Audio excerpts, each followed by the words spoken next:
Welcome to my GIS project. My project aims to find schools in North Carolina that are geographically well suited to put in composting programs based on the proximity of schools to composting facilities. The overall goal of this project is to identify public schools in the state that are geographically well suited to institute composting programs. My idea for this project came from a nonprofit that I interned for called Every Tray Counts. They're a grassroots movement that has helped out in composting in schools in Chapel Hill and Durham. There is also some composting projects that exist in Charlotte, but other than that, no North Carolina schools have composting inside. Composting programs help schools save money by deflecting costs they would use to haul trash. It is also environmentally friendly, and compost can be helpful in agriculture and gardening. The following are some of my objectives with this project. First, to complete the project, I need to obtain a list of composting facilities in North Carolina. Then I have to research which facilities are most likely to accept food waste and enter in new partnerships with schools. I must geolocate and plot these points on maps as different layers, and then I will obtain and plot each public school that exists in North Carolina as another layer on the map.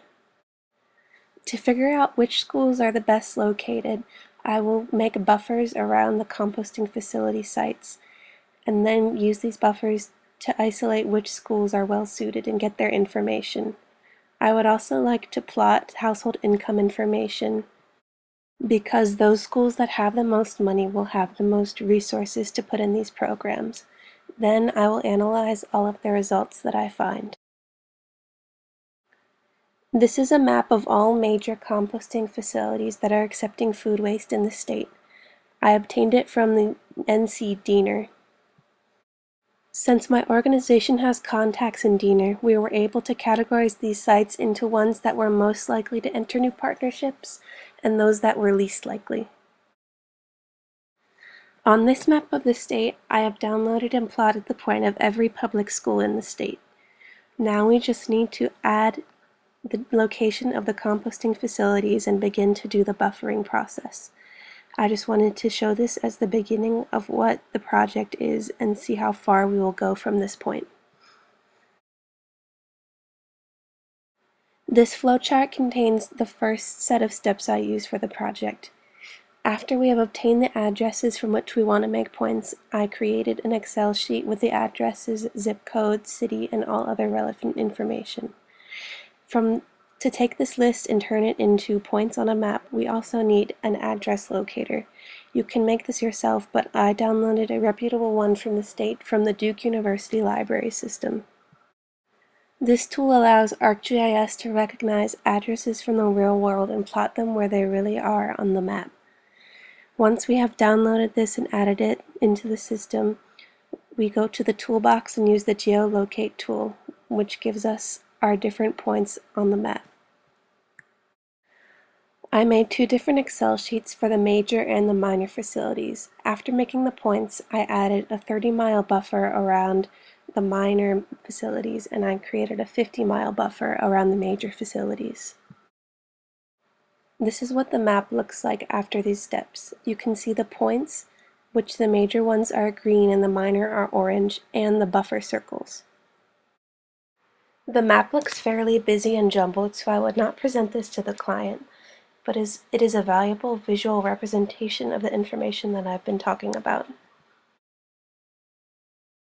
My second flowchart shows the steps used to get the information from the buffer and put it into a list that the client can use. First, we go to the Select by Location tool. First, we then select from the public schools list that are within the 50-mile buffer, and then we open the attribute table for the public schools, which shows the selected items. We will then copy the information down to present to the client. We do the same process for the 30-mile buffer by doing Select by Location, selecting public schools that are within the 30-mile buffer, and opening the attribute table to copy down this information as well. Here we have the list of the selected attributes, or the schools that are within the range we want. Here we can see that 2,202 schools are within 50 miles of the major facilities, and 416 schools are within 30 of the minor facilities. However, there are many schools within 30 miles of minor facilities that are also within 50 miles of major facilities. So we want to isolate the schools that are within 30 miles of minor facilities, but not within 50 miles of major facilities.